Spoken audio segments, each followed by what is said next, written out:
bueno, el único examen que hemos hecho.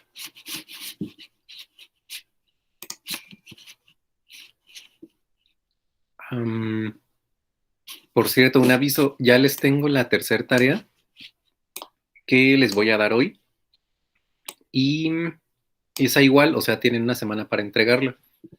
Entonces, si quieren, de una vez nos ponemos de acuerdo. Según yo, las clases terminan como el 20 algo, ¿no? Si no me equivoco. ¿Alguien tiene la fecha?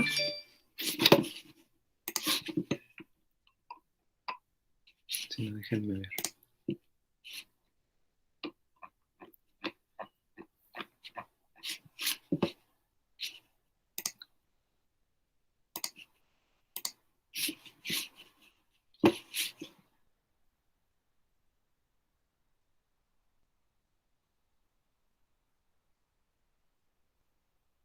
Dice término de semestre, 26 de enero. ¿Ustedes tienen la misma información?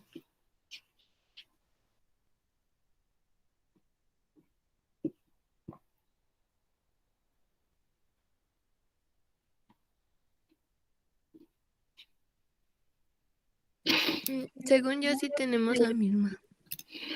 Ok, entonces, bueno, hoy es 12. Si les dejamos una semana para la tarea, la entregarían el 19. ¿Y qué les parece? No sé qué opinen. O sea, sería miércoles 19 la entrega de la tarea. Y no sé qué opinen de que el segundo examen sea, por ejemplo, el viernes 21 o lunes 24. No sé, ¿qué les Yo creo parece? que mejor el 24, profe, para que nos dé chance de estudiar más cosas de lo que va a venir en el examen. Bueno, ok, si todos están de acuerdo, entonces el 24. Y obviamente este examen va a ser de la segunda parte del curso. Quien no alcance a pasar o quien pase pero considere que le puede ir mejor, puede presentar un examen final, pero ese ya vendría sobre todo el contenido de todo el curso. Y ese ya sería como la calificación del puro examen, en lugar de promediar tareas y exámenes y participación. Entonces ya ustedes evalúen cómo les conviene más. Pero bueno, ya nos pusimos de acuerdo en las fechas. Entonces vamos a empezar con el examen.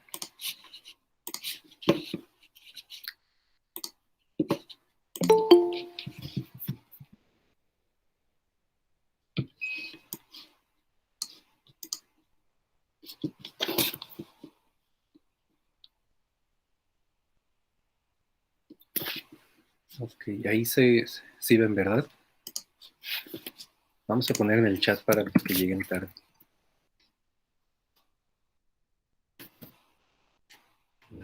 Tres.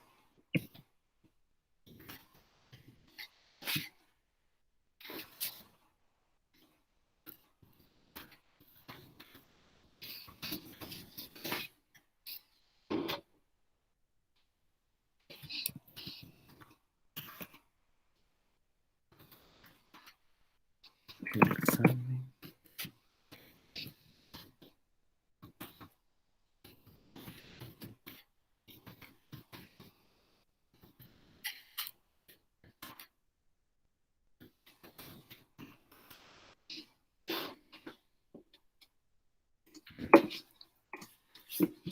Entonces, este es el examen que hicimos. El primer problema dice, la rapidez del sonido, nu, en un gas, podría depender de la presión, que es fuerza por unidad de área, de la densidad ρ, que es masa sobre volumen, y el volumen V del gas. Use el análisis dimensional para determinar los exponentes A, B y C que aseguren dimensiones correctas en la fórmula nu igual a K por P a la A, ρ a la B y V a la C, donde K es una constante dimensional. Y la presión tiene dimensiones en masa sobre unidad de longitud y de tiempo al cuadrado. Entonces ahí, pues aquí tienen la expresión nu igual a K por P a la A, ρ a la B y V a la C. Nosotros sabemos que Nu, como es velocidad, tiene unidades de distancia sobre tiempo, de longitud sobre tiempo. La presión, las unidades nos las da el enunciado del problema, que es m sobre L por t cuadrada. Las unidades de ρ sabemos que son masa sobre volumen, que es m sobre L al cubo. Y las unidades del volumen, pues es L al cubo. Entonces, cuando hacen análisis de dimensiones y sustituyen estas dimensiones en la expresión que les di para nu, obtienen lo que está aquí abajo, que es unidades de nu igual a k por m sobre L por t cuadrada a la A, por m sobre L cúbica a la B, por L cúbica a la C. Y de ahí pues juntan los exponentes, o sea, los términos semejantes. Entonces, cuando sintetizan esta expresión, les queda que nu, que tiene unidades de L por T a la menos 1, es igual a M a la A más B por L a la menos A menos 3B más 3C por T a la menos 2A. Y de ahí obtienen ustedes su sistema de ecuaciones, porque el lado izquierdo tiene que ser igual al lado derecho. En particular, los exponentes de las diferentes unidades tienen que ser iguales en ambos lados, porque esta es una ecuación, como su nombre lo indica, es una igualdad. Entonces, si por ejemplo yo tengo en la izquierda L a la potencia 1, pues eso me dice que 1, bueno, L a la potencia 1 del lado izquierdo y L a la potencia menos A menos 3B más 3C del lado derecho. Eso quiere decir que 1 tiene que ser igual a menos A menos 3B más 3C. Y lo mismo para las otras unidades. Para T tenemos que menos 1 tiene que ser igual a menos 2A. Y para M, pues no tenemos exponente, más bien no tenemos unidad M del lado izquierdo. Por lo tanto, 0, que sería el exponente de M del lado izquierdo, tiene que ser igual a A más B. Y ese es su sistema de 3 ecuaciones que tienen que resolver. Y entonces ahí está el sistema. De hecho, de la segunda ecuación obtienen que A es igual a 1/2. Y de la tercera ecuación obtienen que A es igual a menos B, por lo tanto B es igual a menos 1/2. Y ya nada más sustituyen el valor de A y B en la primera ecuación para despejar C y obtienen que C vale 0. Y entonces la expresión o los exponentes quedarían, para la expresión que dice el enunciado, quedaría nu igual a K por ρ a la 1/2, perdón, P a la 1/2, ρ a la menos 1/2 y ya, nada más. Y sintetizan esto, entonces les queda K por P entre ρ, ambos a la 1/2. Así se resolvió ese problema. ¿Le puedes subir un poquito, profe? ¿En dónde? En el problema le puedes subir un poquito. ¿Aquí? Sí, no entendí la parte cuando pone lo de LT a la menos 1. ¿Por qué la menos 1 y no la menos 2? Nu es una velocidad. Si tú te fijas, o cómo medimos las velocidades, no sé, kilómetros por hora, por ejemplo. Kilómetros es longitud, horas es tiempo. Entonces, por eso es, en el numerador tienes distancia o longitud, que sería L, y en el denominador tienes tiempo, que sería T. Entonces, cuando pasas el tiempo al numerador, pues pasa con el exponente en signo opuesto. Entonces pasa como T a la menos 1. O sea, no te olvides que nu es una velocidad, por eso es longitud sobre tiempo y por eso es L sobre T, o lo que es lo mismo, L por T a la menos 1. Ah, ya. El segundo problema dice, dado los vectores A igual a menos 41i más 24j menos 10k centímetros, B igual a menos 31i más 15k centímetros, determine primero la componente de A a lo largo de B y luego la componente de B a lo largo de A. Y finalmente el área del paralelogramo que tiene a los vectores A y B por lados. Entonces aquí están los vectores. A igual a menos 41i más 24j menos 10k. Y B, que no tiene componente I, pero pues ya yo se lo puse explícitamente. Más bien no tiene J. Entonces aquí yo me equivoqué, ¿verdad? Sí, este lo resolví mal, porque le puse 0i menos 31j más 15k y era al revés. Bueno, no importa, el procedimiento que van a hacer es el mismo. Los números no son iguales, pero lo que tienen que hacer, y que creo que nadie hizo, es cómo determinamos la proyección de un vector sobre otro vector. Pues lo que hacemos es hacer el producto punto. Eso ya nosotros sabíamos que el producto punto precisamente nos proyecta. En este caso se hace en el producto de A punto B, les proyecta A sobre el vector B. Pero aquí, o sea, lo que tenemos que conocer es primero la norma, o cuánto vale el producto punto más bien, y luego el ángulo. Entonces, primero el producto punto, aquí no le hagan caso al número, pero el procedimiento es el mismo. Tienen que multiplicar componente a componente. Siguiendo el ejemplo que yo escribí aquí, que no es el del examen, por ejemplo, vean, tienen 41 en la dirección Y y 0 en la dirección Y, o sea, para el vector A y el vector B. Entonces es 41 por 0. Y luego más las componentes en J, o el producto de las componentes en J, que en este caso sería 24 por menos 31. Y luego más el producto de las componentes en K, que sería en este caso 10 por 15, o menos 10 por 15 más bien. Y eso les da un número, que en este caso es menos 894. Ustedes saben que A punto B, la definición del producto punto es norma de A por norma de B por el coseno de teta. Entonces, pues de aquí pueden despejar teta, en realidad, porque ya conocen cuánto vale A punto B, lo acabamos de obtener arriba, y también conocen la norma de A y la norma de B, porque eso pues es muy fácil, lo obtienen con la suma de los cuadrados de cada componente y le sacan raíz. Por ejemplo, aquí en A, la norma de A es 48.5 y la norma de B es menos 34.43. Entonces ya tienen todo, solo despejan el ángulo. Y en este caso daría 122.3. Entonces, ahora sí, para proyectar A en B, lo que necesitan es la norma de A por el coseno del ángulo. Si se fijan, eso es lo que siempre hacemos cuando, por ejemplo, estamos analizando fuerzas. Cuando ustedes proyectan una fuerza que está en diagonal, siempre hacen, ¿cuánto vale esa fuerza? Por ejemplo, el peso, ¿no? 50 kilogramos. O 50, más bien, 50 newtons. Entonces, si ustedes tienen un ángulo teta respecto al eje X y quieren saber la componente del peso en el eje X, pues es 50 por coseno de teta. Eso es lo mismo que hacen aquí. O sea, tienen que saber la norma del vector y el ángulo y con eso proyectan.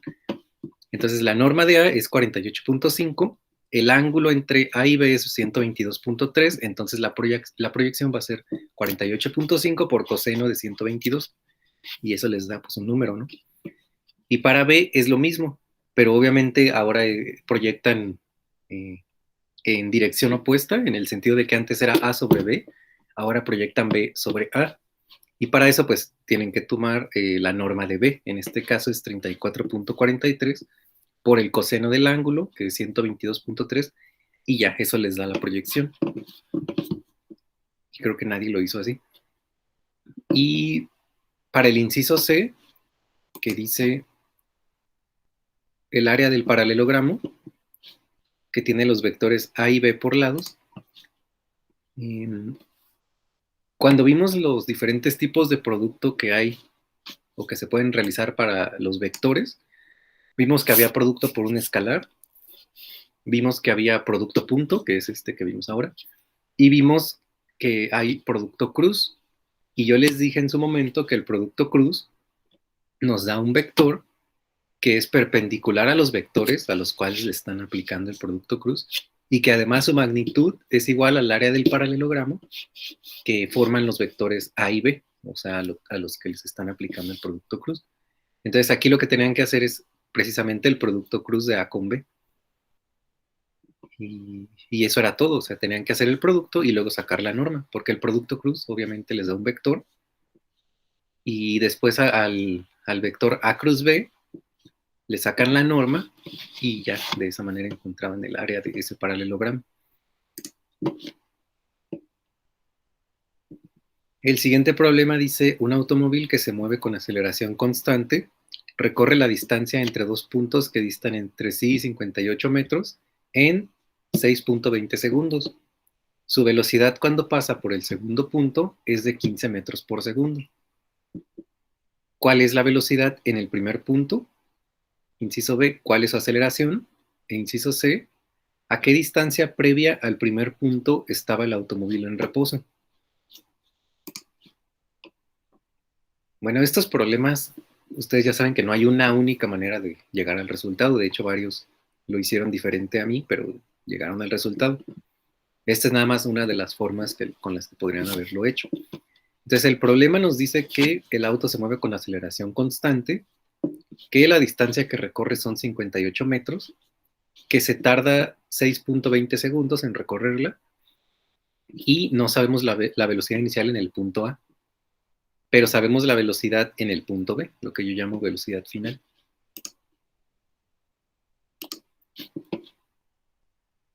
Entonces, yo apliqué aquí esta fórmula que dice velocidad final igual a velocidad inicial más aceleración por tiempo.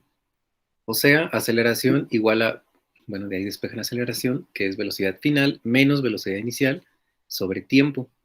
Y eso llamé ecuación 1. Y luego tengo esta otra ecuación que dice que velocidad final al cuadrado es velocidad inicial al cuadrado más 2 veces aceleración por la distancia. Y sustituí la aceleración en esa ecuación. Entonces, obtuve velocidad inicial al cuadrado menos velocidad final al cuadrado más 2 veces aceleración por la distancia igual a 0. Y ahí es donde metí la aceleración, que sería velocidad inicial al cuadrado menos velocidad final al cuadrado más 2 veces la aceleración, que sería velocidad final menos velocidad inicial sobre tiempo, y luego por la distancia, y eso es igual a 0. Y ya de ahí obtuve una ecuación para velocidad inicial, que bueno, ahí está velocidad inicial al cuadrado, igual a menos 2 veces velocidad inicial por la distancia sobre tiempo, más 2 veces velocidad final por la distancia sobre tiempo, menos velocidad final al cuadrado igual a 0. Y ahí pues prácticamente ya conozco todo, menos la velocidad inicial, que es lo que quiero obtener. De hecho, creo que algunos de ustedes lo hicieron como más rápido. Yo aquí lo hice un poco más difícil, entre comillas, porque resolví esta ecuación cuadrática para velocidad inicial al cuadrado. Porque cuando ustedes sustituyen todo lo que sí conocen, que es aceleración, más bien que es distancia, que es tiempo o velocidad final, pues todo esto ya se convierte en números menos la velocidad inicial. Para la velocidad inicial les queda esta ecuación cuadrática que dice v0 al cuadrado menos 18.7 v0 más 55.64 igual a 0. Y ustedes ya saben resolver esas ecuaciones con la fórmula de menos b más menos raíz de b cuadrada menos 4ac sobre 2a.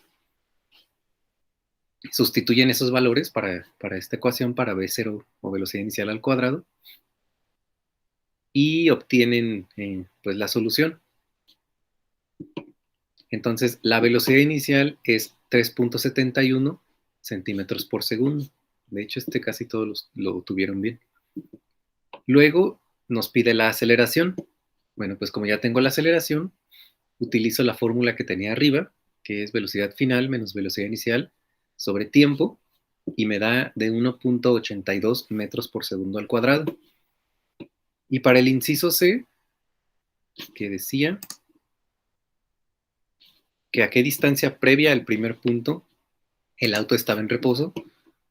Bueno, pues aquí, si quiero conocer la distancia a la que se encontraba en reposo antes del primer punto, pues ahora la velocidad inicial va a ser 0, porque parte del reposo, ¿no? Estoy analizando ya el caso donde parte del reposo y llega al punto 1, que es cuando ya tiene la velocidad de 3.71. Entonces, velocidad final ahora sería 3.71. La aceleración sigue siendo la misma porque el problema nos dijo que se movía con aceleración constante y ya la encontramos arriba. Entonces, en todo el trayecto, pues va a moverse con esa aceleración. Y con esto, y con la fórmula de velocidad final al cuadrado menos velocidad inicial al cuadrado, más bien igual a velocidad inicial al cuadrado más 2 veces aceleración por distancia. De ahí pueden despejar distancia. Y les queda que la distancia es velocidad final al cuadrado menos velocidad inicial al cuadrado sobre 2 veces la aceleración.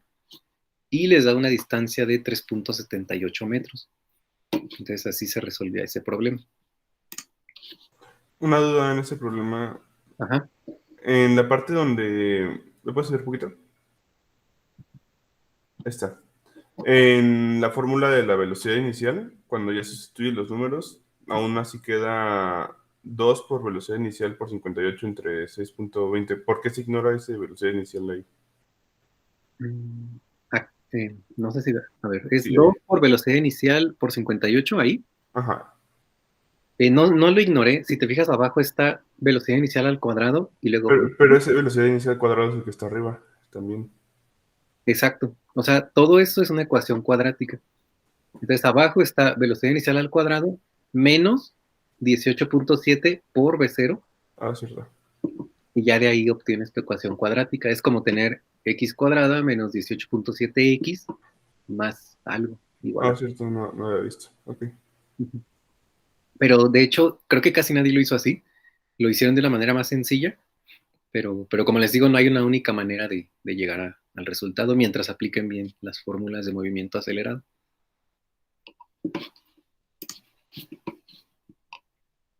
Luego dice, una paracaidista, el problema 4, después de saltar cae 52 metros sin fricción.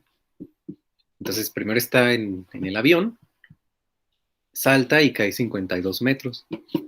Y dice, cuando se abre el paracaídas, ella desacelera a razón de 2.10 metros por segundo al cuadrado. O sea, desde el momento en que lo abre va a ir desacelerando. Y llega al suelo con velocidad de 2.9 metros por segundo.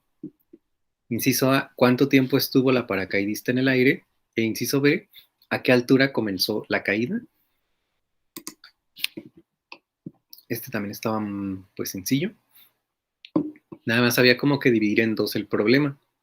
Primero donde está pues en el avión o donde se lanzó, y ahí la velocidad inicial es 0 porque ahí apenas pues se va a lanzar. Y recorre cierta distancia que yo llamé D1 y con una aceleración A1 estaba cayendo. Y llega hasta el instante donde su velocidad final 1 es igual a la velocidad inicial 2. O sea, esto quiere decir que la velocidad final del trayecto 1 es la velocidad inicial del trayecto 2, que el trayecto 2 comienza cuando abre su paracaídas. Y luego está la velocidad final 2, que es ya cuando llega al suelo, y la distancia 2, que es lo que recorre con el paracaídas abierto. Y en esa segunda parte del trayecto, cuando viene con el paracaídas abierto, desacelera a una aceleración A2. Entonces, ¿qué datos tenemos aquí? Pues tenemos D1, ese es lo del problema, 52 metros cuando cae sin fricción. Tenemos la aceleración 1 porque pues, es la gravedad, ahí todavía no abre el paracaídas. Tenemos la aceleración A2, que es 2.10 metros por segundo al cuadrado, ese es también lo del problema. Y tenemos la velocidad final 2, que es con la que llega al suelo. Entonces nos pide el tiempo que estuvo en el aire y la altura a la que comenzó la caída. Bueno, en el primer trayecto, que es donde no ha abierto el paracaídas, yo apliqué esta fórmula, velocidad final al cuadrado menos velocidad inicial al cuadrado igual a 2 veces aceleración por D1. Y entonces, como la velocidad inicial en el trayecto 1 es 0, pues entonces la velocidad final es raíz de 2 veces aceleración por distancia 1. Y por otro lado, tengo que la velocidad final es igual a velocidad inicial más aceleración por tiempo. Y de aquí puedo despejar el tiempo, que sería velocidad final menos velocidad inicial sobre aceleración.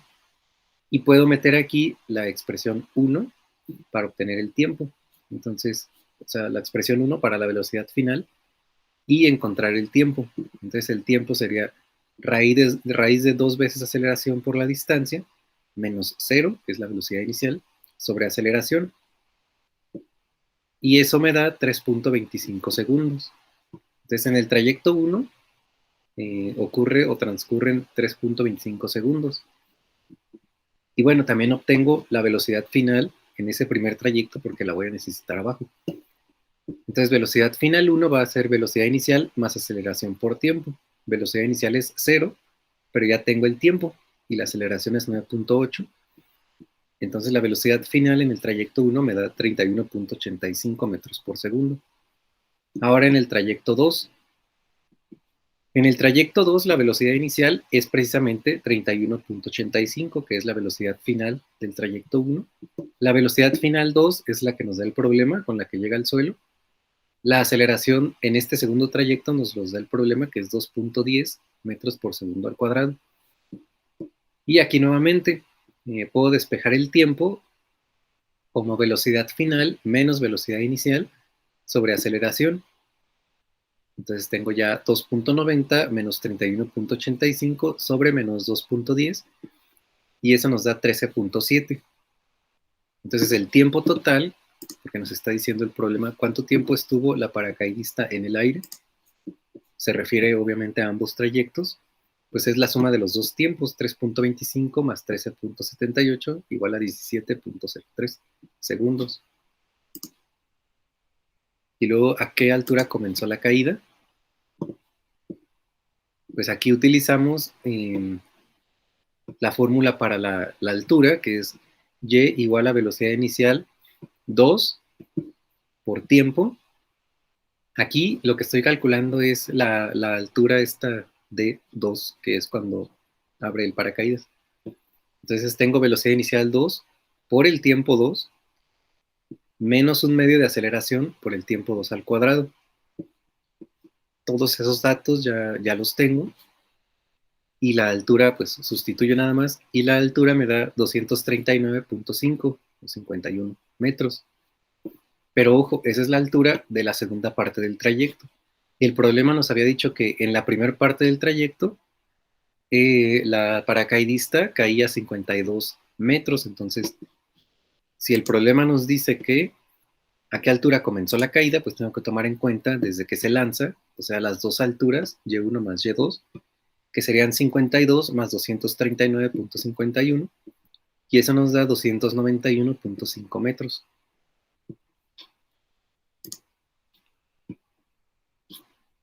Y finalmente, el último problema dice, un abanico que está girando completa 1200 revoluciones cada minuto. Consideremos un punto en la punta de un aspa, la cual tiene un radio de 0.15 metros. Inciso A, ¿qué distancia recorre el punto en una revolución? Inciso B, ¿cuál es la velocidad del punto?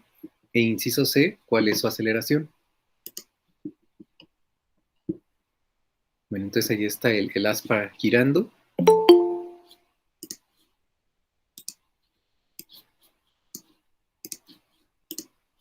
Y nos dice que el abanico completa 1200 revoluciones cada minuto. Entonces vamos a transformar eso, bueno, a revoluciones por segundo, que son 20 revoluciones por segundo. Esta tiene unidades de frecuencia, ¿no? Porque pues es algo sobre segundo. Y para obtener la distancia, que es el inciso A, la distancia que recorre el punto en una revolución, ¿qué es una revolución? Pues es una vuelta completa, ¿no? Y al final lo que hace un punto en la punta de un aspa, cuando da una vuelta completa, pues es una circunferencia. Por lo tanto, tienen que calcular el perímetro de esa circunferencia para saber la distancia que recorre. ¿Cuál es el perímetro de una circunferencia? Es 2pi por radio. Entonces, nada más multiplico 2pi por 0.15, que es el radio del abanico. Y eso nos da 0.942 metros. El inciso B nos dice cuál es la velocidad del punto. Bueno, yo aquí tengo que el periodo es 2pi por radio sobre velocidad.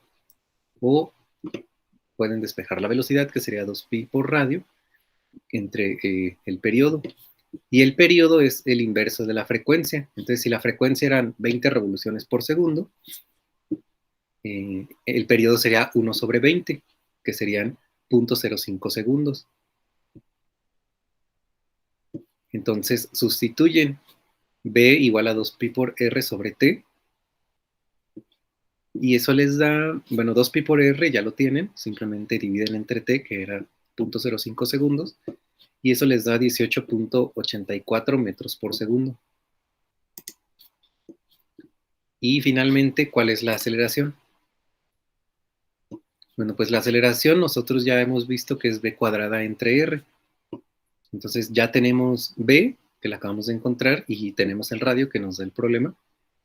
Entonces sustituimos 18.84 al cuadrado sobre 0.15 y eso les da 2.366.3 metros por segundo al cuadrado. Y eso era todo. Si se fijan, era muy corto el examen. No sé si tengan dudas de alguno de los problemas.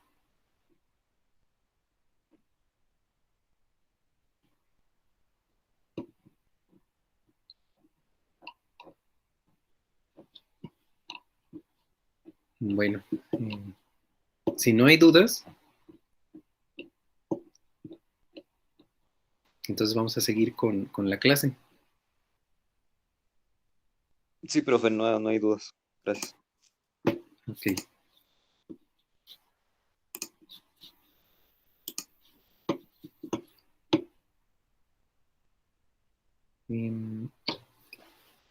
Lo que sigue ahora es, recuerden que estábamos viendo rotación la clase pasada y vamos a ver en este caso rotación con aceleración angular constante.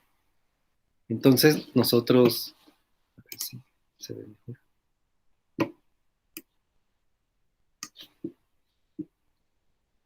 Entonces nosotros tenemos que la aceleración, habíamos visto, que era el cambio en la velocidad angular por unidad de tiempo, o sea, de omega en dt. Pero como aquí estamos diciendo rotación con aceleración angular constante, pues significa que aceleración angular igual a d omega en dt igual a constante. Esto quiere decir que delta omega entre delta tiempo, donde delta omega es omega final menos omega inicial, sobre delta t, que sería t final menos t inicial, es constante. Y si esto es constante, pues entonces tenemos que omega final la podemos escribir como omega inicial más aceleración por delta t. O sea, aquí despejamos, ¿no? Podemos pasar el delta t multiplicando la aceleración alfa y luego despejar omega final. Entonces, por eso omega final es omega inicial más aceleración por delta t.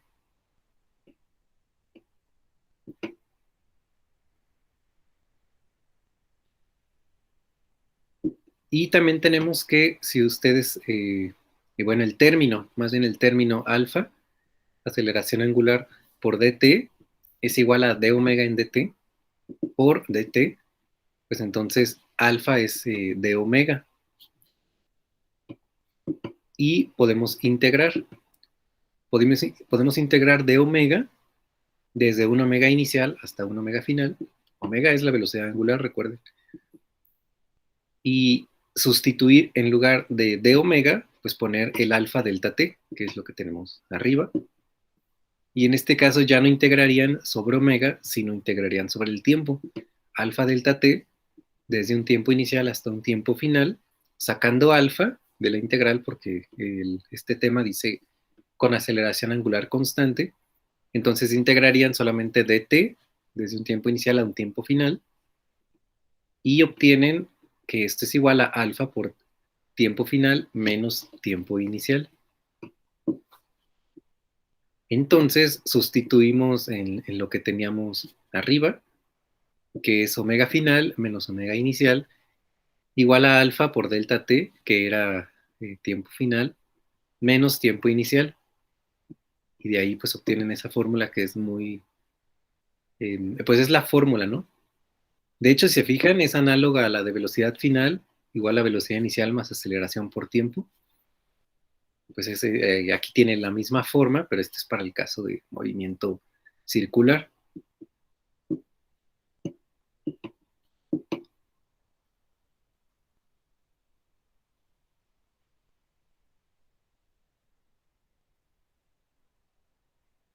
Aquí también nosotros podemos seguir jugando, seguir manipulando esta ecuación de omega igual a omega inicial más alfa por t menos t0, que sería delta t, o tiempo final menos tiempo inicial, como quieran decirlo.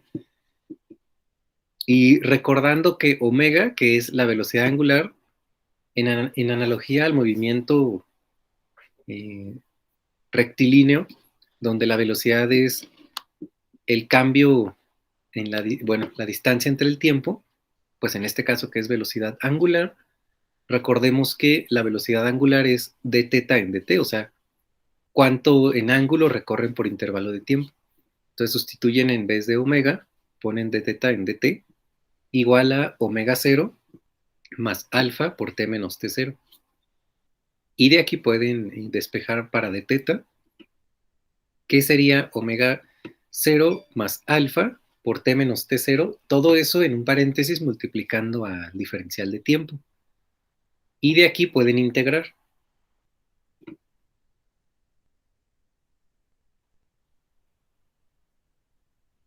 De aquí pueden integrar. Entonces, θ menos θ0 va a ser igual a la integral de omega 0 respecto al tiempo, más la integral de alfa por t menos t0 respecto al tiempo. Ambas integrales desde un tiempo t0 hasta un tiempo t, o desde un tiempo ti hasta un tiempo tf, es lo mismo. Y bueno, el lado izquierdo de θ, pues obviamente integran desde un θ hasta un θ, desde un θ0 hasta un θ, por eso tienen θ menos θ0. Y tenemos que θ menos θ0 es igual a omega 0 por t menos t0. Cuando integran el diferencial de tiempo, el dt, pues les da t evaluado entre t y t0, por eso es omega 0 por t menos t0, más alfa, y por la integral desde t0 hasta t, de t menos t0 por dt. Y eso les da un medio, esa integral les da un medio de t menos t0 al cuadrado. Entonces, esto quiere decir que θ, en función del tiempo, va a ser θ0 más omega 0 por t menos t0 más un medio de alfa por t menos t0 al cuadrado. Si se fijan es lo que les platicaba ahorita, ¿no? Hay ciertas analogías que se pueden hacer respecto al movimiento circular, perdón, al movimiento lineal o el movimiento rectilíneo. Θ sería como equivalente a cuando estamos analizando a X, omega sería equivalente a cuando analizamos la velocidad, y alfa sería equivalente a la aceleración. Si se fijan, esta ecuación de θ igual a θ0 más omega 0 por t menos t0 más un medio de alfa, t menos t0 al cuadrado, pues es igual a la fórmula del movimiento rectilíneo, que precisamente dice que la distancia es igual a velocidad inicial por tiempo más un medio de aceleración por tiempo al cuadrado. Tiene la misma forma.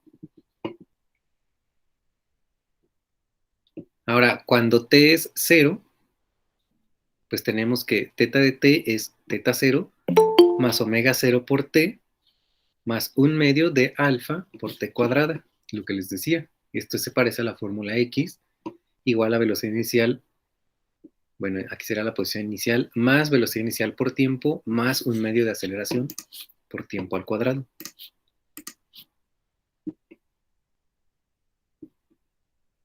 Y la otra fórmula que faltaría para checar la analogía con el movimiento rectilíneo es la que nos dice velocidad final al cuadrado igual o menos velocidad inicial al cuadrado igual a 2 veces aceleración por la distancia. Pero esta también se cumple. Si ustedes toman en cuenta la ecuación que teníamos hasta arriba, que dice omega final igual a omega inicial más aceleración por delta t, y la que tenemos abajo que dice θ final menos θ inicial igual a omega 0 por delta t más un medio de alfa por delta t cuadrada. De estas dos podemos despejar delta t de la 1 y sustituir en la 2. Y si hacemos esto, tendríamos que teta final menos teta inicial, que es igual a delta teta, es omega 0 por delta t, pero delta t es omega final menos omega inicial sobre alfa. Luego, más 1/2 de alfa por delta t al cuadrado. Otra vez, delta t es omega final menos omega 0 sobre alfa, ahora al cuadrado. Y bueno, ahí pueden factorizar el término omega f menos omega 0 sobre alfa, que estaría multiplicando a omega 0 más 1/2 de alfa por otro término de omega f menos omega 0 sobre alfa.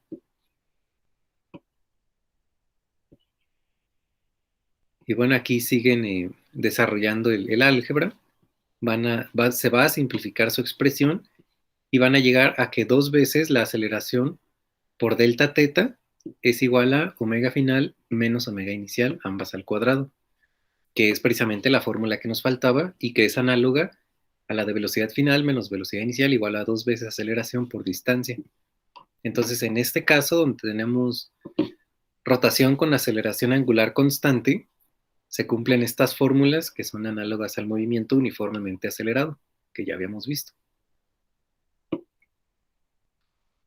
Y aquí un ejemplo. Vamos a considerar una rueda que tiene un radio de 20 centímetros y está girando a una velocidad omega 0 de 10.000 revoluciones por minuto. Y la omega final es 0 en un tiempo de 30 segundos. Vamos a calcular la aceleración. Primero, pues lo que hacemos es transformar la velocidad omega 0 de revoluciones por minuto a radianes por segundo. Y este serían 1.047 por 10 a la 3 radianes por segundo. Y bueno, aquí sabemos que está girando en sentido antihorario, porque ya les había dicho que cuando el giro es en sentido contrario a las manecillas, omega es positiva. Si fuera negativa, entonces sería en el sentido opuesto. Entonces la aceleración va a ser omega final menos omega inicial sobre delta t. Omega final nos está diciendo el problema que es 0. Omega inicial es 1.047 por 10 a la 3 radianes por segundo. Y delta t son 30 segundos, que nos da el problema. Entonces, esto nos da una aceleración de menos 34.9 radianes por segundo. Y es negativa y pues tiene sentido, porque de estar con una velocidad inicial de cierta cantidad, pasó a tener velocidad final 0. Por lo tanto, tiene que estarse desacelerando y la aceleración pues tiene que ser negativa. Ahora, también, o sea, aquí lo que obtuvimos fue esta alfa, ¿no? Nada más, la aceleración angular. Pero yo les puedo decir, calculen la magnitud de la aceleración total en un tiempo de 29 segundos. Entonces, la aceleración total pues va a ser la suma de la aceleración tangencial más la aceleración normal o centrípeta. Aquí tienen aceleración igual a aceleración tangencial más aceleración normal. ¿Cuál es la aceleración tangencial? Pues ya habíamos visto que es alfa, que es la velocidad angular, por el radio. ¿Y cuál es la aceleración normal o centrípeta? Es omega cuadrada por r. En este caso sería omega final al cuadrado. Y esa es la velocidad que tiene cuando han transcurrido 29 segundos. Entonces, primero pues hay que encontrar esa velocidad a los 29 segundos. ¿Cómo lo obtengo? Pues con la fórmula simple que dice velocidad, más bien que dice omega final, igual a omega 0 más alfa por delta t. Omega 0 pues es la que nos da el problema otra vez. 1.047 por 10 a la 3 radianes por segundo. Más alfa, que es la que encontramos, que es menos 34.9 radianes por segundo al cuadrado, por delta t, que son 29 segundos. Y eso nos da una velocidad final, omega f, de 34.9 radianes por segundo. Ahora sí, con esto puedo obtener la aceleración tangencial y la normal. La aceleración tangencial sería alfa por el radio. Alfa, la encontramos arriba, era menos 34.9 radianes por segundo al cuadrado. Y el radio nos los da el problema, que eran 20 centímetros o 0.2 metros. Entonces, eso, la aceleración tangencial nos da menos 6.98 metros por segundo al cuadrado. Mientras que la aceleración normal, que es omega final al cuadrado por r, sería omega final, que es 34.9 radianes por segundo al cuadrado, por el radio, que son 0.2 metros, y eso nos da 243.6 metros por segundo al cuadrado. Y como me está pidiendo la aceleración total, o la magnitud de la aceleración total, tengo que sacar la norma de la aceleración, que sería la suma de esos vectores, ¿no? Del vector aceleración tangencial y del vector aceleración normal. Entonces la norma va a ser aceleración normal al cuadrado más aceleración tangencial al cuadrado y luego raíz, que sería 243.6 al cuadrado, más menos 6.98 al cuadrado, raíz, y les da 243.7 metros por segundo al cuadrado. Fíjense cómo, o sea, recuerden más bien que en el movimiento circular, esta AT, que es la aceleración tangencial, siempre va tangente a la trayectoria circular, mientras que la aceleración normal está apuntando hacia el centro. Y entonces el vector aceleración total, que es el vector para el que acabamos de sacar la norma de 243, pues sería la suma de aceleración tangencial más aceleración normal, o sea, sería el vector, este vector negro, que es la suma de los otros dos vectores y que pues completa el paralelogramo que tiene por lados aceleración tangencial y aceleración normal. Siempre acuérdense de eso, ¿no? Que en este movimiento hay tres aceleraciones. La aceleración tangencial, la que es tangente a la circunferencia, la aceleración normal que va hacia el centro y la aceleración total que es la suma de las dos anteriores. Eso siempre recuérdenlo. Y ya dependiendo de qué les dé el problema y qué les pidan, pues ya ustedes analizan un diagrama como este, donde está el círculo, para que puedan visualizar mejor de qué está hablando el problema o qué les está pidiendo. Ahora, hay un ángulo alfa entre la aceleración normal y el vector aceleración total. ¿Cómo puedo encontrar ese ángulo alfa? Pues como siempre, ahí ya tengo un triángulo que me está, que tiene por lados aceleración tangencial y aceleración normal. Entonces, la tangente de alfa sería aceleración tangencial sobre aceleración normal y, o sea, pues sería el cateto opuesto sobre el cateto adyacente. El cateto opuesto a alfa sería aceleración tangencial y el cateto adyacente sería aceleración normal. Entonces, alfa sería la tangente inversa de ese cociente y en este caso es menos 1.64 grados. Aquí salió negativo, ojo, porque se mide hacia abajo de la aceleración normal. Entonces, si estuviera arriba, pues entonces saldría positivo. Y además, porque la aceleración tangencial está en el sentido horario, en el sentido de las manecillas del reloj. Si fuera positivo, o más bien si la aceleración tangencial apuntara hacia el lado opuesto, el ángulo les hubiera salido positivo. Aquí tenemos otro ejemplo. Tenemos un CD que, pues, bueno, también está girando. Tenemos que teta 0 es 0, o sea, coincide con lo que podría decirse que es el eje X. Y, bueno, luego se desplaza ese punto cuando hay un ángulo teta de desplazamiento. Entonces, omega 0, velocidad inicial angular es 0, velocidad final son 500 revoluciones por minuto, que serían 52.76 ya cuando transformamos radianes por segundo. Porque recuerden que una revolución son 2 pi radianes y ya lo calculan o convierten minutos en segundos. Y transcurren 5.5 segundos desde que tiene velocidad inicial angular igual a 0 hasta velocidad angular de 52.76 radianes por segundo. ¿Cuál es? Bueno, de aquí podemos obtener la aceleración angular, que es alfa igual a omega final menos omega inicial sobre delta t. Sería 52.36, aquí era 36, menos 0 sobre delta t. Delta t pues es el tiempo, ¿no? Los 5.5 segundos.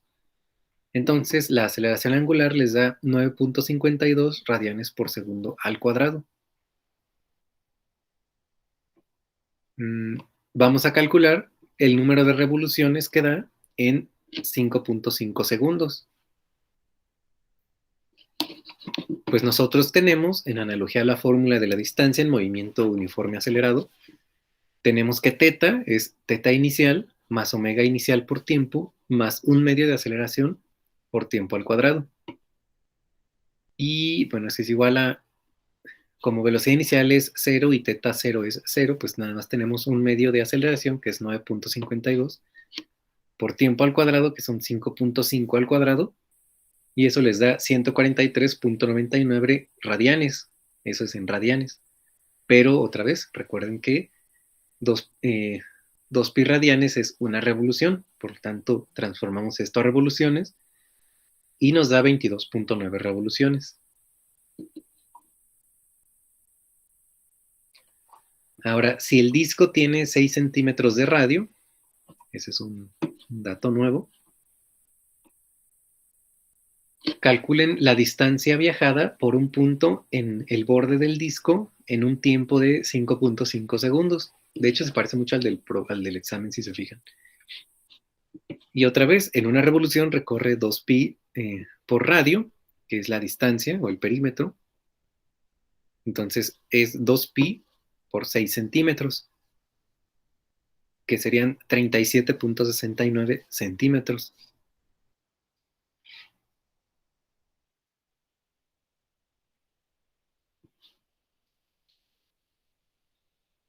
Entonces, bueno, eso es en una revolución, ¿no? Pero como nos está pidiendo cuánta distancia viajada, o bueno, cuánta distancia recorrió un punto en el borde del disco en 5.5 segundos, y nosotros en 5.5 segundos encontramos arriba que dio 22.9 revoluciones. Por lo tanto, pues hay que multiplicar lo que recorre en una revolución, que es 37.69, por las 22.9 revoluciones que da en 5.5 segundos. Y eso da 863.31 centímetros. Esa es la distancia total. ¿Tienen alguna duda?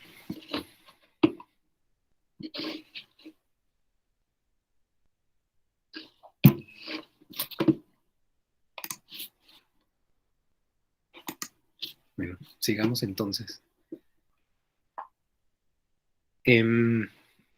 Ahora vamos a hablar, seguimos con el movimiento circular. Vamos a hablar de la energía cinética rotacional. Entonces podemos considerar, así como la clase anterior, que tenemos algún objeto como una roca, un libro o algo así, que está girando alrededor de un eje. Entonces en este dibujo vemos que, por ejemplo, primero el libro o la roca está a la izquierda y gira alrededor de un eje imaginario, que es la línea punteada, y luego se ubica a la derecha y así está girando constantemente con velocidad angular omega. Y bueno, pues hay un punto inicial, un punto final, donde tenemos velocidad inicial y velocidad final, como siempre. Y en este caso, pues la energía cinética en el punto I, que es el que está especificado ahí con velocidad inicial VI, sería un medio de la masa por la velocidad inicial al cuadrado. De hecho, le ponemos masa I porque en realidad es un elemento de todo este objeto, ¿no? Un elemento de volumen o de área si es algo plano sería un elemento de área, si es algo que tiene volumen sería un elemento de volumen, pero al final es un pequeño elemento de todo este cuerpo que está girando. Entonces la energía cinética de ese pequeño elemento es un medio de la MI por velocidad I al cuadrado, que es un medio de MI, pero yo sé que V es omega R. Por lo tanto, VI cuadrada es RI cuadrada por omega cuadrada. Entonces, la energía cinética total, ese es de un pequeño elemento, ¿no?, que conforma ese objeto. Entonces, para conocer la energía cinética total, pues tenemos que considerar todos los pequeños elementos que conforman a ese objeto.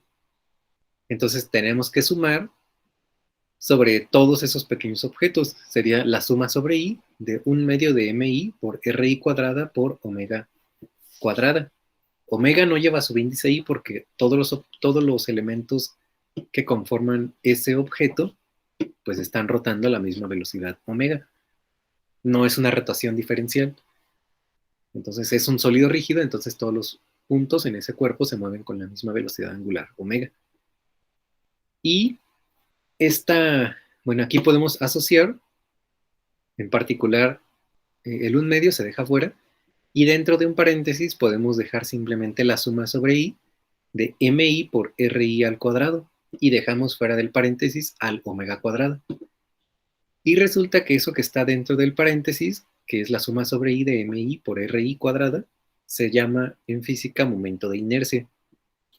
Entonces podemos simplificar la ecuación de la energía cinética total de este objeto que está girando como un medio del momento de inercia por omega al cuadrado, donde el momento de inercia es la suma sobre I de MI por RI cuadrada.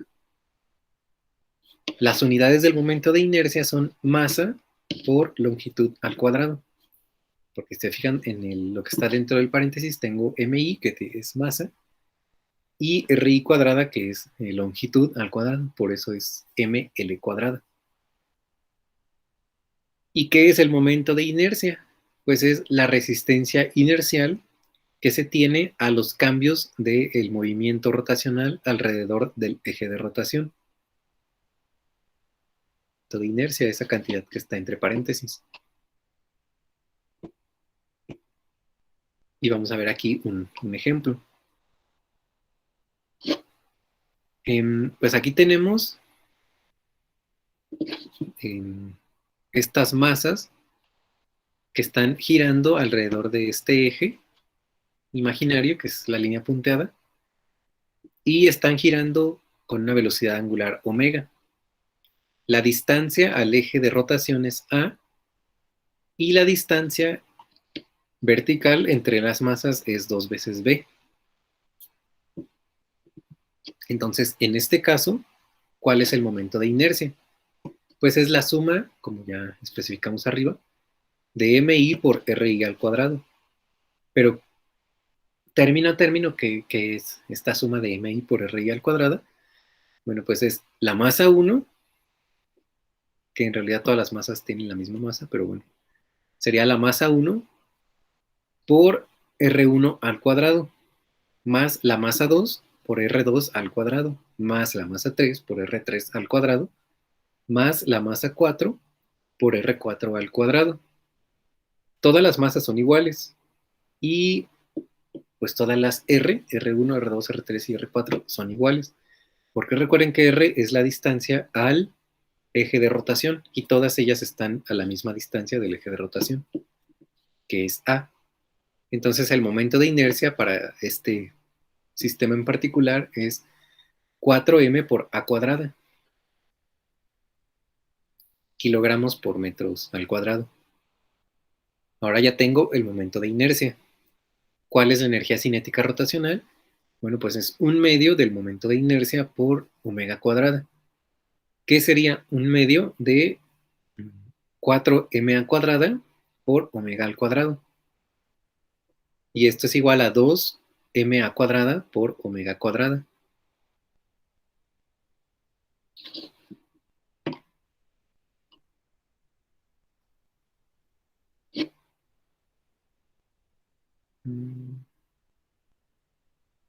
Bueno, aquí podemos usar el hecho que B es igual a omega R. Recuerden que aquí A es la distancia al eje de rotación, o sea, R. Entonces, como B es omega R, pues entonces esto es como tener B cuadrada. Por lo tanto, la energía cinética rotacional sería 2m por B cuadrada. Y esto lo podemos disfrazar como 4 por 1/2 de la masa por la velocidad al cuadrado. Y cuando lo disfrazamos de esta manera, nos damos cuenta que la energía cinética rotacional es igual a 4 veces la energía cinética de cada una de las masas. Entonces esto pues nos hace sentido, ¿no?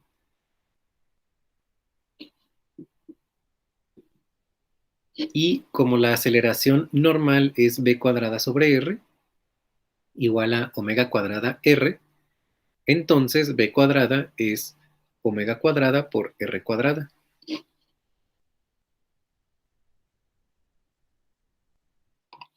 Este ejemplo lo vimos cuando tenemos masas puntuales girando alrededor de un eje. Pero en general lo que se tiene, algo más cercano a los problemas de la vida real, no son masas puntuales, sino distribuciones de masa. Entonces, en este caso, lo que se tienen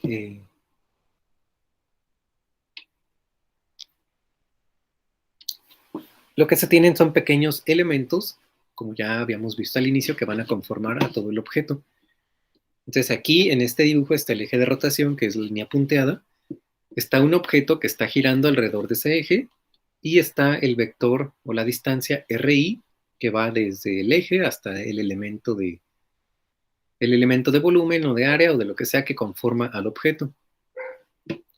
Dependiendo de qué objeto es, si es por ejemplo, una distribución lineal o una distribución de área o una distribución de volumen, pues vamos a tener que delta MI, que es el diferencial de masa, va a ser ρ por delta B, si tenemos un objeto en 3D, va a ser sigma por delta A, si tenemos una distribución de área, o va a ser lambda por delta S, si tenemos una distribución lineal.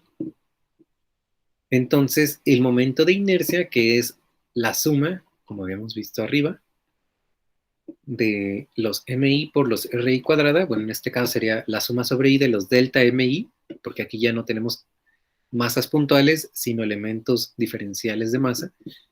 Entonces sería la suma sobre I de delta MI por RI cuadrada. Y cuando delta MI tiende a 0, esta suma se convierte en una integral. Y la integral va a ser igual, o más bien el momento de inercia va a ser igual a la integral de R cuadrada por el diferencial de masa. Y cuando tenemos esta forma integral, a esto se le conoce como tensor de inercia. Entonces este es el caso más general, ya cuando no tenemos masas puntuales, sino cuando tenemos distribuciones de masa. Vamos a ver otro ejemplo. Hay que determinar el momento de inercia de una varilla que está rotando alrededor del eje Z. Y bueno, la varilla es uniforme, porque podría pasar que la distribución de masa no es uniforme y pues entonces la densidad depende de qué parte de la varilla estemos analizando, pero bueno, este no es el caso. Aquí sí, la varilla es uniforme, entonces está girando alrededor del eje Z. En el dibujo que tengo en la libreta, pues el eje X apunta a la derecha, el eje Y a la izquierda, y siguiendo ese dibujo, entonces el eje Z tendría que salir de la pantalla o de la libreta. el eje Z, que sería el eje pues, donde está rotando, ¿no? O el eje que define la rotación de esta varilla. Entonces yo tengo un elemento arbitrario, un elemento de la varilla arbitrario, que vamos a llamar de M, ubicado a una distancia X del eje de rotación. Como esta es una varilla, pues entonces aquí tenemos densidad lineal, lambda, que sería dm sobre ds, o sea, diferencial de masa entre diferencial de longitud. Y siguiendo la convención de que nosotros llamamos x a la distancia de dm hasta el eje de rotación, pues entonces esto lo podemos escribir como dm sobre dx. Y dm, pues va a ser, cuando integren, pues va a ser la masa, bueno, todavía no integran, pero va a ser la masa sobre la longitud. Por lo tanto, delta m, que es el diferencial de masa, va a ser igual a m sobre L por delta X, o lambda por delta X, que es la densidad lineal de materia. Entonces, aquí, la distancia perpendicular al eje del elemento de masa es X, o sea, sería análogo a lo que nosotros llamamos acá arriba R, ¿no? Entonces X sería el equivalente al R que tenemos acá arriba, cuando introdujimos este concepto. Bueno, entonces yo quiero calcular el momento de inercia de esta varilla que gira alrededor del eje Z. Entonces, el momento de inercia va a ser igual a la integral desde 0 hasta L. 0 pues es el origen y L es la longitud de la varilla, de x cuadrada por m sobre L por delta X. Aquí nada más aplicamos la definición. La integral de r cuadrada por dm. R cuadrada, pues aquí es x cuadrada. Y dm encontramos que era m por L sobre delta X. O sobre, más bien m sobre L por dx. Entonces es la integral de x cuadrada por m sobre L por dx. Y m sobre L son constantes, pueden salir de la integral. No están diciendo que la masa, el problema no dice que la masa esté cambiando mientras está rotando la varilla, ni tampoco su longitud, entonces salen constantes de la integral. Y solamente integro desde 0 a L a x cuadrada por dx, que nos daría x cúbica sobre 3, y que se tiene que evaluar desde 0 hasta L. Entonces, el momento de inercia va a ser m sobre L por L cúbica sobre 3 menos 0 sobre 3. Y eso nos daría L cuadrada por m sobre 3.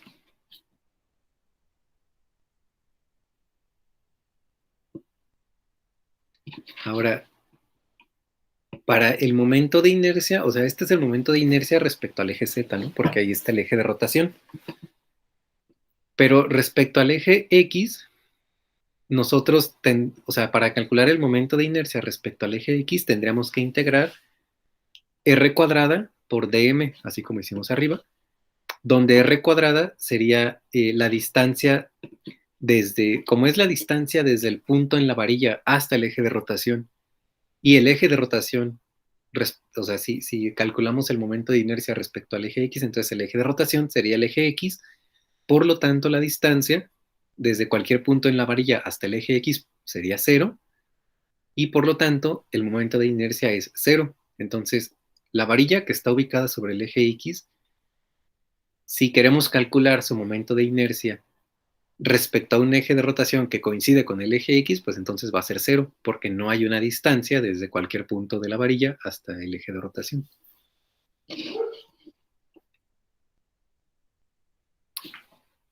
Y ahora complicamos un poquito el problema. ¿Qué pasa si desfasamos la varilla hacia arriba? Es decir, si ya no se ubica exactamente sobre el eje X, si no está ubicada a una distancia d del eje X. Entonces ahora tenemos la varilla a una distancia d por encima del eje X y pues está rotando alrededor del eje X. Entonces ahora el momento de inercia será la masa por la distancia al cuadrado.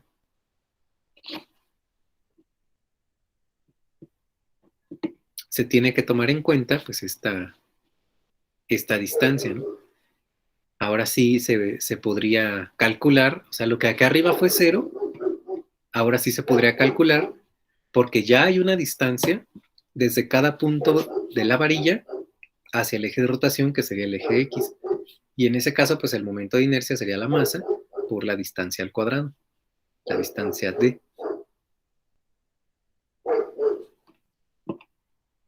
Ahora, otro caso.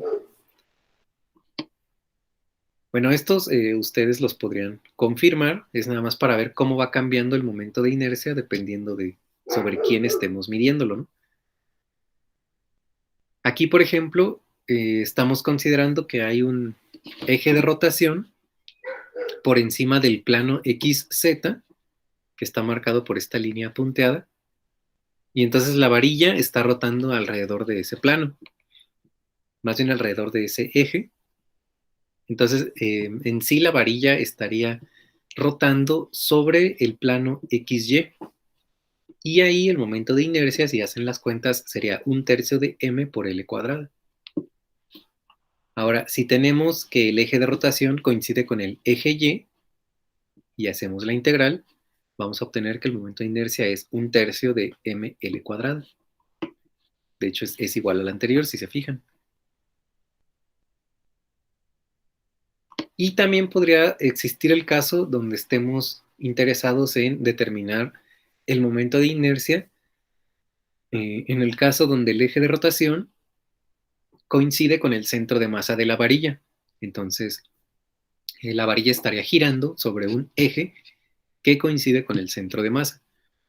Entonces, la distancia, en este caso, desde cualquier punto de la varilla hasta el eje de rotación, sería, bueno, en particular de un punto que se encuentra a la mitad, pues sería L sobre 2. Y de M, otra vez, sería M entre L por dx.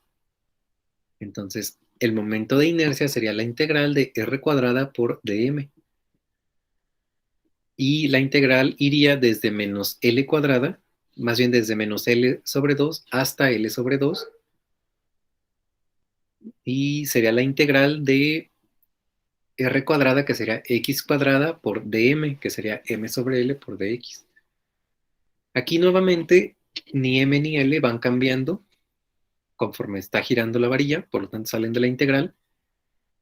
Y nos quedamos con la integral de menos L cuadrada a L, de menos L sobre 2 a L sobre 2, de X cuadrada por delta X, que es X cúbica sobre 3, evaluada de menos L entre 2 a L entre 2. Y esto nos da M sobre 3L por L cúbica sobre 3 menos L cúbica sobre 3 al cubo. Y esto nos da M sobre 3L por L cúbica a la 8 menos, se convierte en más, L cúbica sobre 8. Y esto nos da M sobre L cúbica, M por L cúbica sobre 3L por 4, o sea, ML cuadrada por 12. Entonces, el momento de inercia, otra vez, va a estar cambiando dependiendo si está girando, en este caso de la varilla, sobre el eje Z. Si gira sobre el eje X va a ser 0, a menos que esté desplazado una distancia respecto al eje X. Si está girando respecto a otro eje por encima de X y de Z, entonces va a ser 1/3 de ml cuadrada. Si está girando alrededor del eje Y va a ser otra cosa. Si está girando alrededor del centro de la varilla va a ser otra cosa. Entonces el momento de inercia, como es de esperarse, pues tiene que depender del eje respecto al cual esté girando el objeto que queremos calcular su momento de inercia. Aquí tenemos otro ejemplo. En este caso tenemos un anillo circular que está rotando respecto al eje Z. Entonces aquí, nuevamente, el eje Z sale de la pantalla o de la libreta. Y bueno, tenemos dibujado sobre la libreta el eje X y el eje Y. esto es un anillo. Entonces, en este caso en particular, todos los elementos de masa están a la misma distancia del eje de rotación, que es el eje Z, y por lo tanto, en este caso, el momento de inercia otra vez va a ser igual a la integral de r cuadrada por delta m. ¿Y quién es r cuadrada minúscula? Pues es la distancia al eje de rotación de cada uno de los puntos sobre el anillo, y esta distancia pues es el radio, obviamente, el radio r mayúscula. Entonces tenemos la integral de r mayúscula al cuadrado por dm. R mayúscula no va a cambiar en la integral, o conforme está girando el anillo, entonces sale de la integral, y tenemos la integral de dm. Por lo tanto, cuando integramos el diferencial de dm, pues es simplemente m mayúscula, y el momento de inercia sería r cuadrada por m, que es la masa del anillo.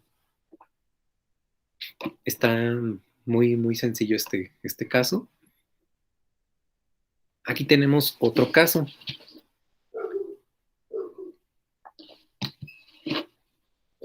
Aquí hay un disco que está rotando alrededor del eje Z otra vez, pero aquí vamos a dividir al disco. Bueno, aquí era un anillo, ¿no? Entonces era así como un elemento de longitud enrollado en un círculo, se podría decir. Pero aquí ya tenemos una distribución como tal, una distribución de materia, que es todo un disco que está rotando alrededor del eje Z. Y en este caso lo que podemos hacer es dividir el disco en varios anillos. Y bueno, el disco tiene masa m mayúscula. Entonces aquí sí, la sigma, que es la densidad por unidad de área, pues va a ser el diferencial de masa sobre el diferencial de área, que es lo mismo cuando tomamos en cuenta todo el anillo, la masa del anillo sobre el área del anillo. ¿Cuál es la masa del anillo? Pues es m mayúscula. ¿Y cuál es el área del anillo? Es pi por radio al cuadrado. Si ustedes dividen esto en elementos diferenciales de varios anillos, pues van a tener, para un anillo en particular que dibujemos ahí, vamos a tener un anillo con radio r minúscula, y la anchura de este anillo es delta r. Entonces el diferencial de área va a ser 2pi por radio por delta r. Ese es el diferencial de área del elemento del anillo, porque tenemos la circunferencia cuyo perímetro es 2pi por radio, y el ancho del anillo, que sería delta r. Ese es el diferencial de área. Entonces el diferencial de masa va a ser, de acuerdo a la definición de densidad de materia por unidad de área, sería diferencial de masa igual a sigma por diferencial de área. Y eso es igual, nosotros ya tenemos sigma, que era m sobre pi por radio al cuadrado, por el diferencial de área, que lo acabamos de obtener, que es 2pi por r por delta r. Y esto nos da 2m sobre r cuadrada mayúscula por r minúscula por dr minúscula. Ese es el diferencial de masa. Entonces, para obtener el momento de inercia hay que integrar r cuadrada por el diferencial de masa. Y en este caso, ¿desde dónde integramos? Pues integramos desde el centro hasta el borde del disco, que sería r mayúscula, la integral de 0 hasta r mayúscula, de 2m sobre r mayúscula al cuadrado por r de r. Y esto nos da 2m, porque también la masa no cambia durante el giro, ni tampoco el radio del disco. Entonces es la integral de... aquí era r cuadrada. Sí, era r cuadrada. Me faltó ahí una r cuadrada. Entonces es la integral de r cúbica por dr, que es r cuarta sobre 4.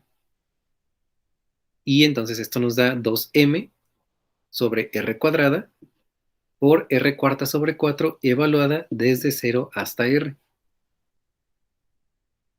Y eso nos da 2m sobre r mayúscula al cuadrado por r mayúscula a la cuarta sobre 4.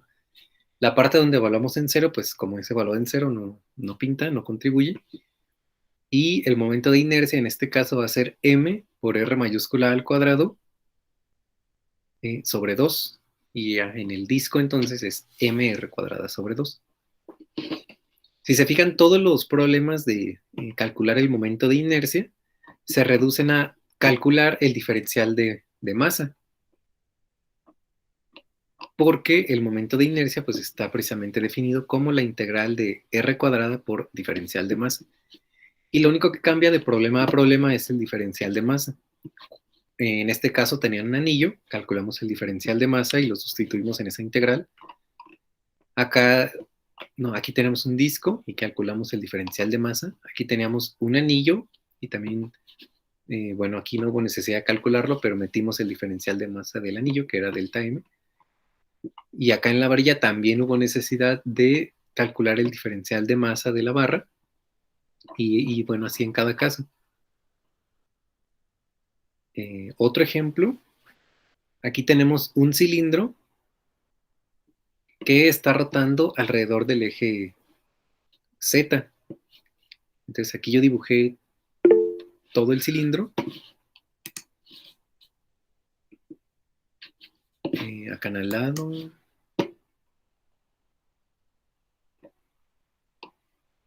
Sí, o sea, mire, o sea, es un disco, o sea, completo, como una lámina en forma de disco. Sí, este sí es un... No. Ajá. Es un disco completo. Ah, sí, esa era mi pregunta. Ajá. Aquí se ve que le dibujé un círculo interno porque era así como dibujar un círculo arbitrario o un anillo arbitrario, que es precisamente el que vamos a ir integrando desde el origen hasta la superficie del disco. Pero en realidad eso es así como para ejemplificar uno de los anillos que van a conformar todo el disco uniforme. Y bueno, aquí tenemos un cilindro que está rotando alrededor del eje Z. Y el cilindro tiene una longitud h. Y aquí yo solamente les dibujé la parte del cilindro, o les especifiqué más la parte del cilindro, que está por encima del eje X y al lado derecho del plano dado por los ejes Y y Z. Entonces, otra vez, como siempre les digo, aquí el chiste es calcular el diferencial de masa. Entonces, en este caso, como es un cilindro, pues es una estructura que tiene volumen, a diferencia de arriba, que era algo que tenía solamente área, en el caso del disco. Entonces, este tiene volumen, por lo tanto, tiene densidad igual a dm sobre dv, o para el cilindro completo sería masa total sobre el volumen total. Y aquí podemos también hacer lo mismo que hicimos arriba, que fue dividir al disco en anillos para integrar. Bueno, aquí podemos dividir al cilindro en discos para integrar. Entonces vamos a tener varios discos. Y aquí tendríamos el radio R, que es el radio del cilindro, y tendríamos la anchura de cada uno de estos discos. Y nosotros ya calculamos el momento de inercia de un disco, que era mr cuadrada sobre 2.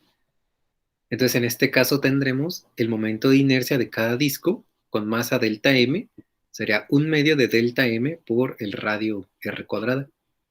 Entonces, este es el momento de inercia de un disco que tiene masa delta m, y esto lo conocemos así porque lo acabamos de calcular arriba. Entonces, el momento de inercia va a ser la integral desde 0 hasta h de el h, pues es la longitud, de 1/2 de dm por r cuadrada. Y esto sería, bueno, la r no va a cambiar, sale de la integral. Y vamos a integrar dm desde 0 hasta h pues va a ser la masa total. Por lo tanto, va a ser el resultado igual al caso anterior. Tendríamos 1/2 de la masa del cilindro por el radio al cuadrado. Si se fijan, es igual al del disco. Y bueno, yo creo que hasta aquí dejamos la clase de hoy. La siguiente vamos a ver teorema de ejes paralelos, que se utiliza mucho para resolver este tipo de problemas, pero como es un tema ya más largo, no quisiera comenzarlo y cortarlo hoy. Y recapitulando, como les dije al inicio de la clase, ya les tengo la tercera tarea, ahorita la voy a subir, se va a entregar el próximo miércoles, y el examen, quedamos que se haría el lunes 24 de enero, el examen que sería el segundo parcial. Entonces, pues a algunos de ustedes quizás pasen o se queden con la calificación de promediar sus 2 exámenes parciales más las 3 tareas, y quizás algunos otros opten por obtener su calificación a raíz de un examen final que ya va a incluir todo el contenido del curso, y ahí pues no se va a promediar ni las tareas ni los parciales. Sería un examen final básicamente para toda su calificación. Eso se los dejo a su criterio, de acuerdo a cómo les haya ido. Y ¿qué están preguntando? Los temas del examen son los que vendrán en la tarea 3. Ok. Bueno, en el examen, exactamente, o sea, todo lo que no alcanzamos a cubrir hasta el examen 1, que fue hasta antes de trabajo, va a venir en el examen 2, o sea, sería a partir de trabajo hasta lo que vemos en la tarea 3. Y el examen final, pues depende, o sea, creo que hay un periodo de exámenes, a ver, déjenme ver. Probablemente sea esa misma semana, pero déjenme ver cuándo.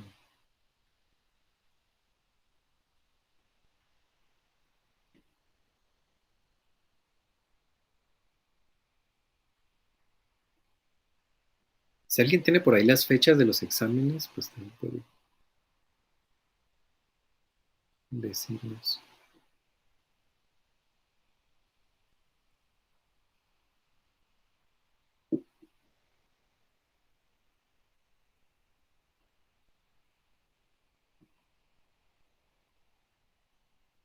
Ah, ok.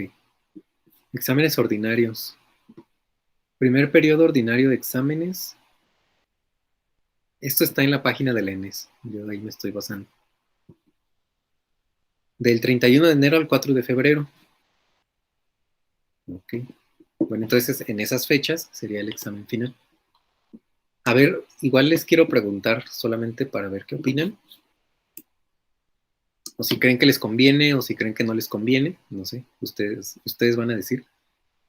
Podríamos hacer un tercer examen que estaría como más forzado, o prefieren que lo dejemos en los 2 exámenes y las 3 tareas, o si metemos un tercer examen para promediar. A mí se me haría como más forzado y presionado para ustedes, pero pues, en realidad ustedes son los que lo harían, entonces no sé qué opinen.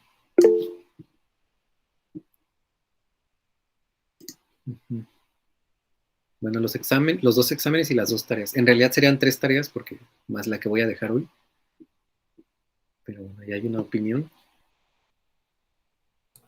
O profe, Uh-huh.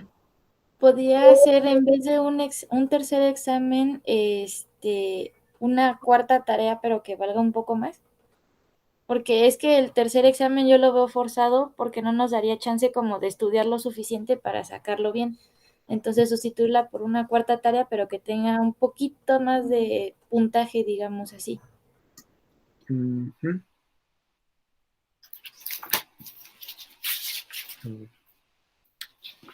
Bueno, de hecho esa me parece buena idea, porque da chance a que repasen los últimos temas, que son estos que estamos viendo ahorita, y para en dado caso de que alguien decida hacer el examen final, pues tenga como ya cierta experiencia resolviendo estos ejercicios, ¿no? Entonces, a ver, si todos están de acuerdo, ¿qué les parece si la calificación final son las 4 tareas y los 2 exámenes que haremos? Y ya los que no queden conformes o los que no pasen, se les hace el examen final. ¿Qué opinan? Yo digo que sí, profe. Ok. Y sí, porque así no se les quedan tan perdidos los últimos temas. Más bien, la pregunta es, ¿alguien no está de acuerdo?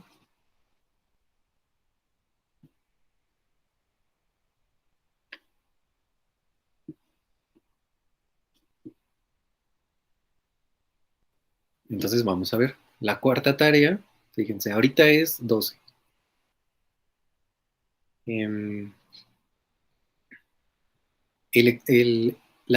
La tercera tarea, la que se deja hoy, se entrega el 19. El 24 es el examen. ¿Y qué les parece si esa misma semana del examen dejamos la cuarta tarea para que se entregue? Pero esa sí tendría que entregarse un poco antes, para que dé chance, pues, de calificar y que los otros puedan estudiar. Entonces se dejaría, o sea, hay dos propuestas, ¿no? O se las dejo, por ejemplo, la de hoy se entrega el 19, pero les puedo dejar desde este fin de semana también la que sigue para que vayan trabajando en ella y me la entreguen, por ejemplo, puede ser el día del examen o unos par de días después o máximo el 28, no sé. Si quieren, para la cuarta tarea dejamos para que les dé tiempo, tipo 26, 27, que la entreguen. Bueno, sí, ¿les parece bien? Sí, profe. Bueno, ok, Sí, ok. Sí, o sea, incluso yo les puedo... La tarea 3, ya esa se envía hoy. La tarea 4 se las puedo enviar incluso en estos días para que puedan ir trabajando en ella si tienen tiempo, si ya quieren avanzar también en la tarea 4 y todo. O sea, no me voy a esperar a que me entreguen la tarea 3 para mandarles la tarea 4, se las puedo enviar un poco antes para que puedan ir trabajando en ella desde antes y con mayor anticipación. ¿Ok?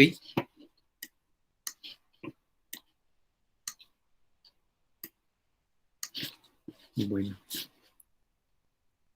Si no hay más dudas respecto a cualquier cosa de tareas o exámenes, nos vemos el viernes. Que estén muy bien, hasta luego. Gracias, profe. Gracias, profe. Hasta luego. Bye, bye. Gracias, profe.